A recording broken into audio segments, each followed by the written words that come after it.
It's Nolan. Now, before we get started, make sure y'all hitting that like button. Make sure y'all sharing it on your respective platforms. Let somebody know what we're doing today. Now, let's get into the show. What's going on, beautiful people? It's the kid J Nolan here. Welcome back to another episode of Inside the Industry, number one source for music, entertainment, commentary, and breakdowns. Hope everyone's doing well out there this Sunday afternoon. So we're here to talk about Lil Wayne today, and unfortunately for Lil Wayne, he has developed a very interesting, complicated relationship between himself and the people. Of course, there are some humongous Wayne fans out there who don't give a damn about none of the complications, right? Because clearly he has people that are paying to see him at shows. Unfortunately for them, Lil Wayne has launched a new tour called the 20 Years of Carter Classics Tour, which I find to be very interesting because during this 20 Years of Carter Classics Tour, you're supposed to be celebrating 20 years of Lil Wayne's career. This isn't just a album cycle tour. This is a Carter tour. This should be the biggest priority going on in Wayne's life outside of immediate family obligations. But so far, 2 shows in or 2 tour dates in, Wayne is already tanking, okay? So the first stop in Maine, which was just a few nights ago, he completely no-showed the crowd, didn't get there on time, was not able to get on stage to perform.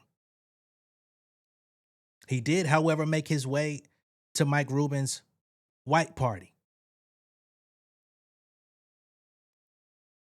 Then last night, Wayne had a show in which he showed up 2 hours late as people are trying to pay money out of their hard-earned paychecks and livelihoods to come celebrate 20 years of Carter Classics, which I find to be, once again, interesting because the Carter 1 came out, 2004? It was either 2003 or 4, first Carter. So 20 years of that, it doesn't perfectly line up. Carter 2 is 2005. But, you get the gist of it. It's around 20 years. The calculation's not perfect, but nonetheless, 20 years of proficient rapping from Wayne. You know what I'm saying? Because prior to the Carter, a lot of people don't give him credit for his raps anyway, other than, his more catchier style that he was using, the sound effects and stuff like that. Wah, wah, wah. All that shit. Bling, bling. All that shit, right? Drop it like it's that. Me, I've made it very abundantly clear. I'm a Wayne fan. You know what I mean? Been following dude for a long time.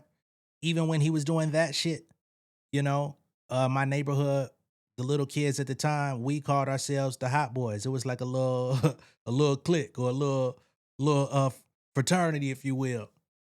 I didn't last in the Hot Boys, I ain't gonna lie. But we named ourselves after these niggas, man. It was a neighborhood little situation out in College Park.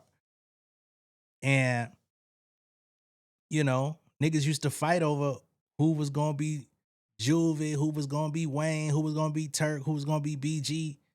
Like shit was serious. Or at least as serious as it could have been. It's elementary school we talking about.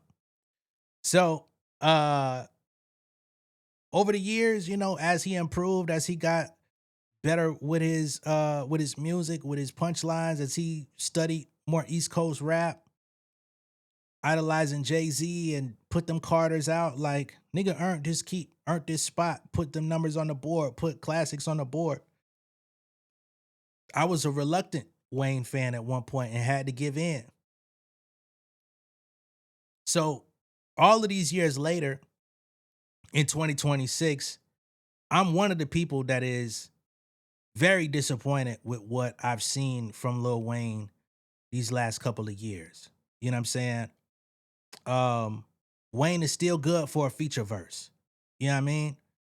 An artist could call him today and be like, Wayne, I need you on this one. If the beat is right, if the song and the concept or the vibe catches him, he's gonna go in that studio and he might send it back to you in an hour, 2 hours from the initial call. And he might murder that motherfucking verse. That's something that we do know from Wayne. We do know his dedication to being in the studio. Unfortunately, that same dedication that he puts into showing up in the studio doesn't always show up in his solo records, doesn't always show up in his presentation, doesn't always show up in his live show, doesn't always show up in his punctuality, doesn't always show up when it comes to entertaining the people outside of the booth, or even just having common knowledge of where things stand with his career as he's being managed by this engineer who seems to have been dropping the ball for him these last couple years.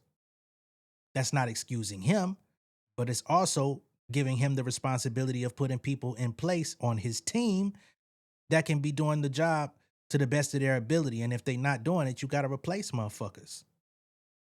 So all of it still comes back to Wayne. So let's get into these stories. And we've got some people out there that are sharing their stories. We've got journalist Andre G or Guy. I don't know exactly how we say your last name, brother, but he's a journalist. And he actually wrote an article talking about his experience. We're going to get to that in a moment. But first, let's get to the headlines and all of the shit, right? So we've got Kirko here that says Lil Wayne was a no-show for the opening night. Opening night, which is especially fucked up for the fans. Opening night. This is supposed to be the kickoff. This is supposed to be where you get your energy from. This is supposed to be where it's supposed to set the trend, set the stage, literally. Opening night of his 20 Years of Carter Classics tour in Maine. He was set to perform in Bangor, Maine, with 2 Chainz as a special guest. Minutes after the show start time, the crowd was told he wasn't coming out. No explanation has been given. So if you see here, you got this graphic, Lil Wayne, 20 Years of Carter Classics. You got Wayne, you got 2 Chainz, and you got The Game celebrating 20 years of the documentary, which I didn't even know about that part. I didn't even know Game was a part of this. And these are 2 guys that he has very good long-standing relationships with. So I'm not surprised. But damn. So this is the tour itinerary of dates. First 2 nights have already been fucked up. Okay? So we got Bangor, Maine. We got Saratoga Springs, New York. We got Guilford, New Hampshire, and Des Moines, Iowa, that's coming up soon. Over here on Rolling Stone, they wrote, rescheduled. Lil Wayne apologizes after failing to appear at his own concert. Quote from Wayne, "I'm so sorry." Okay? So they said, damn. Mr. Carter, tell us, where have you been? That's the Mr. Carter record from fucking Carter 3, featuring Jay-Z, no less. Lil Wayne has apologized to fans after he was a no-show at his own concert on Tuesday in Bangor, Maine. The stop was the first date on his 20 Years of Carter Classics tour extension following a successful 2025 run. My main fans, I'm so sorry. The show has been rescheduled to July 28th, so he's going to try to get back at the end of the month. Please hold on to your tickets. They will be honored for the rescheduled date, wrote Wayne in an Instagram stories post the day after. I ain't shit without you. I can't wait to come back and give you the show you deserve. The rapper said that additional information will be emailed to ticket holders on Tuesday after 2 Chainz wrapped up his opening set at the Maine Savings Amphitheater. The crowd reportedly waited for quite some time before being informed at 11 p.m. that Wayne would not be appearing and the show was over. No official explanation was provided. We have a quote from a fan who says, well, I came here for Lil Wayne and 2 Chainz, and it was the most terrible experience. We drove over 6 hours to be here. Rita Sack, an attendee from Nova Scotia, told local station WABI. Ain't Nova Scotia goddamn Canada or some shit like that? Sack told the outlet that an apology from the rapper at the time would have been appreciated. We paid for Lil Wayne. Like, the least you could do is come out for a minute, apologize, you know? Like, just take the moment and be like, hey guys, sorry, not feeling it, feeling a little sick. Said Sack. Damn. And just as the fans were complaining to the radio station, we get this update from TMZ saying Lil Wayne doesn't flake Michael Rubin's white party after no show at Maine concert. Damn. Lil Wayne went MIA for his concert in Maine, and now we may know why. He decided he wanted to party instead of perform. Shit. The rapper was seen present at Michael Rubin's annual 4th of July white party in the Hamptons Wednesday night alongside other A-listers like DJ Khaled, Alicia Keys, Jake Paul, Kevin Durant, and many, many more. I do believe the Carters also made an appearance, right?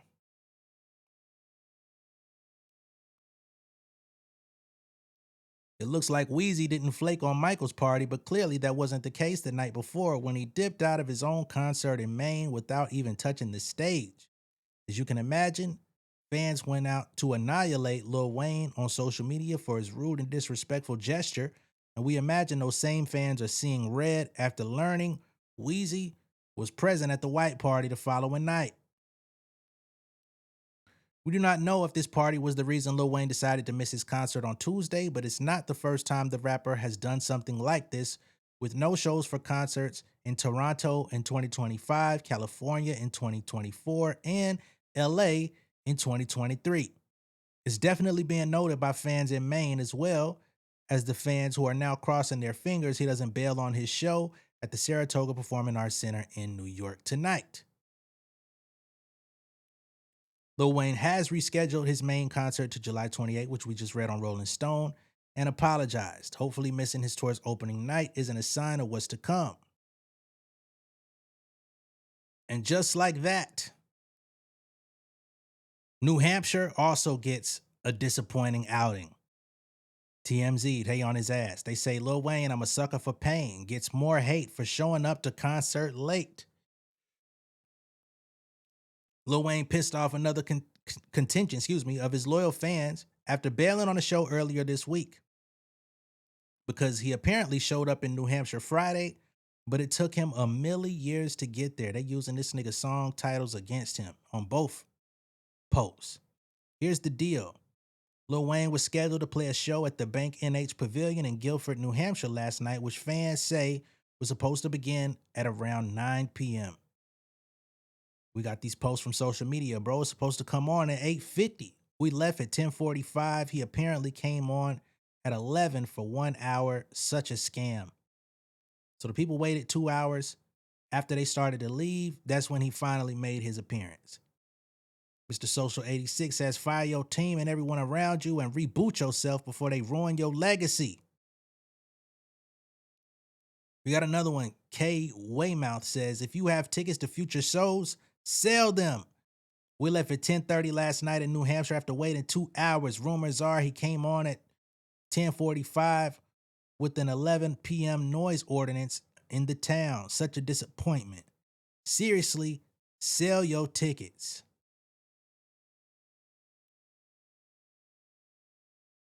They say, well, Lil Wayne wasn't there at 9 or even 10 p.m. According to angry Weezy fans, the rapper didn't show up until 11 p.m., played just 1 hour, and then bailed. What is this? I ain't finna play that. Damn, bro. Damn. They say you wouldn't be able to tell that from Wayne's social media post about the concert in which he seemed to indicate went off without a hitch. Oh, damn. I guess I do gotta play it. While thanking his New Hampshire supporters for showing up for him, he ended that post with a simple message. He's on his way to Iowa, though there doesn't seem to be any guarantee he'll actually get there. Remember, this late arrival in New Hampshire comes just days after he didn't show up at all to a show in Maine, so I guess we do gotta listen to Wayne. His eyes tell you a lot. I'm not gonna lie, bro. Fuck. New Hampshire. It's your man, Stir. Tucci, man. That shit was awesome. You can say I ain't even got no voice. That's y'all. Y'all took my voice. Y'all took everything, man. It was fucking awesome. I swear to God, I thank everybody that was out there tonight. I fucking love you, your mommy, your daddy, your kids, your sisters, your siblings, your pets. I love everything about you. I swear to God. And guess what? Des Moines, Iowa. I am on my motherfucking way. I said that morning, Iowa, I'm on my way. Okay. So Lil Wayne, after the show, said he had a fucking awesome time. I ain't even gonna lie. Even the hands waving in the crowd was looking very lackluster. I'm not gonna lie. I'm not here to hate. I'm not here to shit on Wayne. I'm a fan for a long time. But it ain't looking nice, man. So with that being stated, like I said before, we got journalist Andre G, who came out and documented his own experience in a post. So he rehashed this. This is his experience from the tour last year, but he re-upped it into the timeline after recent events. Okay? Just giving y'all the scoop so y'all don't think that this is new. So it says 11 days later at Atlanta State Farm Arena, the crowd is ready for the main event, a Lil Wayne concert just before the college football playoff championship game. There's just one problem. Lil Wayne isn't here yet.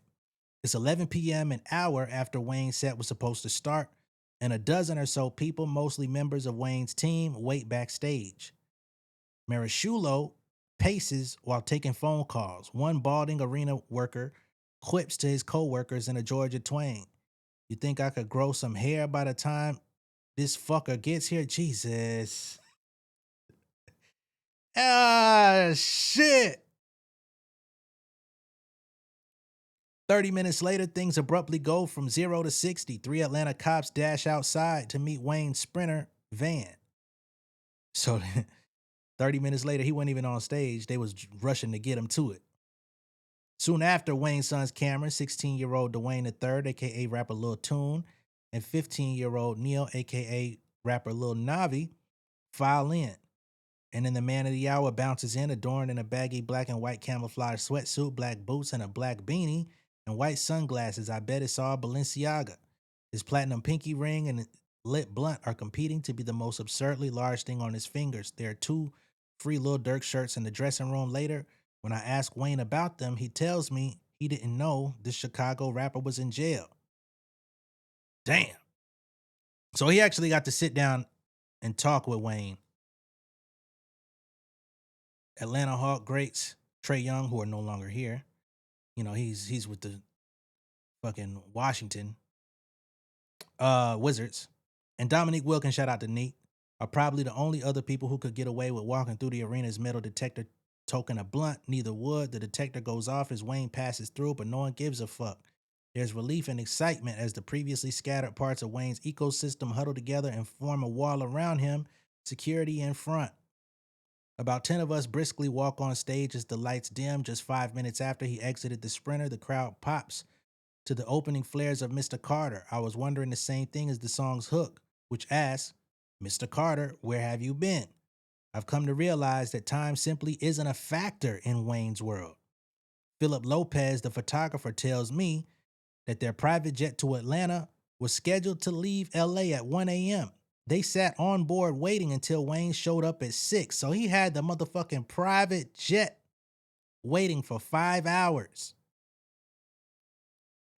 No one I speak to recalls Wayne's unpunctuality or late hours resentfully. They simply chalk it up as a feature, not a defect of being around a nonconformist. Wyclef theorizes that he and Wayne are night owls because of their shared astrological sign. Most Libras are nocturnal, man. So here we've got Wyclef making excuses for him, and there's a whole crowd of people in his entourage that also take it as simply as, hey, this is just what it is dealing with Wayne. You know what I mean? He's a nonconformist. He don't really worry about this type of stuff, man. He's an easygoing guy. Meanwhile, the fans spending hard-earned money, waiting for hours, being disappointed, and potentially not getting a show at all.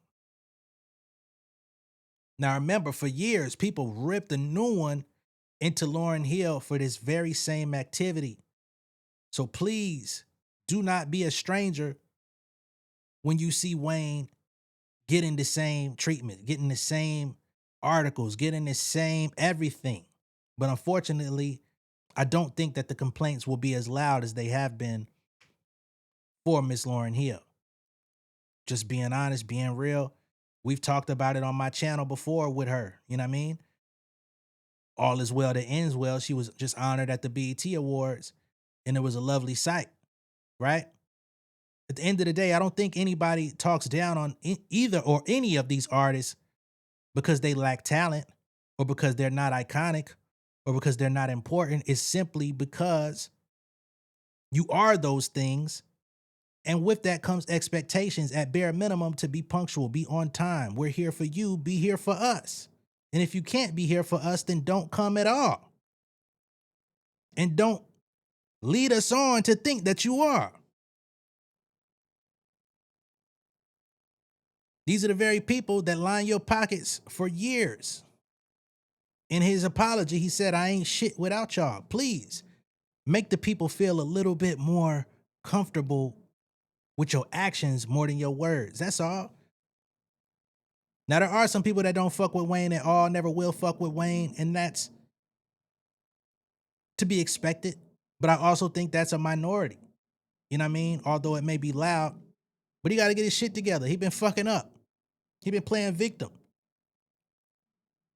He been looking real strange ever since that Super Bowl shit. Things he's come out and said. Things he's allowed in his circumference. That's on him. He a grown-ass man. And again, this is at a time where you're coming and expecting people to celebrate 20 years of your catalog, and you can't even come out and do it the right way. That's disappointing. That's fucked up. So hopefully at some point, Wayne gets his shit and his ship together. And when he does, I'll be here to report on it as well, because I'm actually looking forward to it. I would love to see some sort of redemption arc come for this nigga. But I'm not too sure if we're going to get it.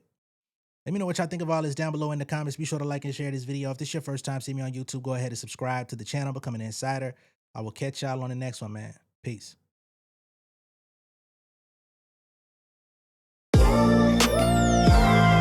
Yeah, family over fame in this bitch, yeah.